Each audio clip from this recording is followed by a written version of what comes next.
आपका कंसंट्रेशन पूरा भंग है। आप गद्दांश पढ़े, बड़ी बड़ी चीजें पढ़े, ध्यान से पढ़े, प्रश्न को समझने की क्षमता नहीं है, इसका मतलब आप तैयारी में बहुत पीछे रह गए। सुन लो, अभी बैठ जाओ सभी, सुन लो। जो भी बच्चे प्रश्न ही नहीं समझ पा रहे किसी विषय का, इसका मतलब है कि वो अभी काफी, उन्हें चीजें समझनी पड़ेंगी, मेहनत करनी पड़ेगी, पहले पढ़ाई करनी पड़ेगी, सही से नोट्स पढ़ो। जिन बच्चों की समझ में प्रश्न आ गया, ऑप्शन नहीं समझ पा रहे, इसका मतलब है उन बच्चों ने एमसीक्यूज नहीं लगाए, या वो ये नहीं जानते कि प्रश्न को सॉल्व कैसे करते हैं। किसी भी विषय में टैकलिंग पावर कमजोर है। उसके लिए पहले छोटे छोटे क्वेश्चन लगाओ, बच्चों वाले प्रश्न। बच्चों वाले समझता है अनुच्छेद 19 में कितनी स्वतंत्रताएं, निम्नलिखित में से कौन सी नहीं है, कौन सी है, आर्टिकल 14 में क्या है, 15 में क्या है, 16 में क्या है, 17 में क्या है। ये बच्चों वाले प्रश्न। कौन से वाले? बच्चों वाले। बच्चों वाले प्रश्न लगाने के बाद ये समझ जाओगे, लेवल नंबर 2 क्लियर हो जाएगा। लेवल नंबर 3 अगर समझ आ गया कि उत्तर नहीं समझ आ रहा, उत्तर क्या होगा, प्रश्न भी समझ गए, ये भी समझ गए, तो दो चीजें अपनी कॉपी उठा के देखो। अगर उस कॉपी में उत्तर है, अध्यापक ने पढ़ाया है, तो आप बार बार रिवीजन करो, और अगर उस कॉपी से उत्तर नहीं निकल पा रहा है तो आप टीचर से पूछो, और फिर भी नहीं तो फिर आप किताबें पढ़ो। इसका मतलब है कि आप कहीं ना कहीं आपको कंटेंट कम मिल रहा है जितना आपको उस क्वेश्चन के लिए चाहिए। बात समझ के? डू मैक्सिमम एमसीक्यूज, धड़ल्ले से लगाओ। अगला क्वेश्चन देखो, अगर ये बात भी सही है कि कंटेंट भी है कॉपी में, ठीक है, सारी बातें सही है, आप कंफ्यूज हो गए, इसका मतलब ये है अब सिंपल, आपके अंदर बुद्धि भी है, आपका लेवल भी है, आपको कॉपी में सब लिखा भी है, बस आप क्या नहीं कर रहे? रिवीजन। क्या नहीं कर रहे?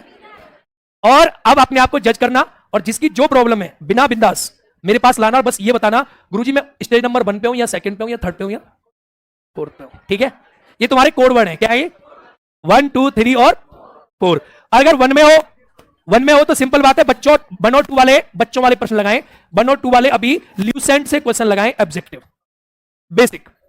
1 और 2 वाले घटना चक्र लगाएं।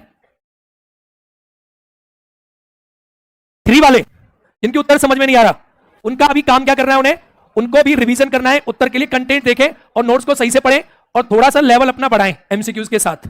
उत्तर समझ नहीं आ रहा, थोड़ा कंटेंट पढ़ें। और नंबर 4 वाले सिर्फ रिवीजन करें कॉपी में अगर है तो। ऐसे ऐसे करके काम करो। इस क्वेश्चन में कुछ नहीं था, बहुत आसान था। जिसको समझ नहीं आया उसकी लैंग्वेज में प्रॉब्लम है कि भारत में बात का अभिव्यक्ति स्वतंत्रता आर्टिकल 19 है, कह रहा है क्या अधिकार पर प्रतिबंध लगाया जा सकता है, यानी आर्टिकल 19(2) पूछ रहा है। 19(2) का कौन सा क्लॉज होगा? क्वेश्चन बहुत कॉम्प्लिकेटेड है। हाँ, क्वेश्चन कैसा है? कॉम्प्लिकेटेड है। और जबकि मैंने डिक्टो पढ़ाया भी है, लाइन टू लाइन मैच कर रहा है ना। अरे हाँ या ना? इसे कहते हैं युद्ध में गए, हथियार भी थे, बस समझ नहीं आया कौन सा चलाना है। बेटा उसके लिए ना किताब पढ़ो, कहानियां पढ़ो, अखबार पढ़ो।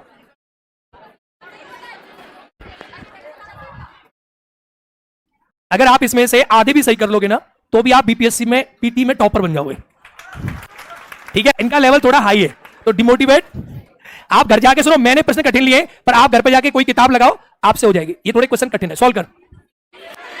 क्या होगा? सीधा बात।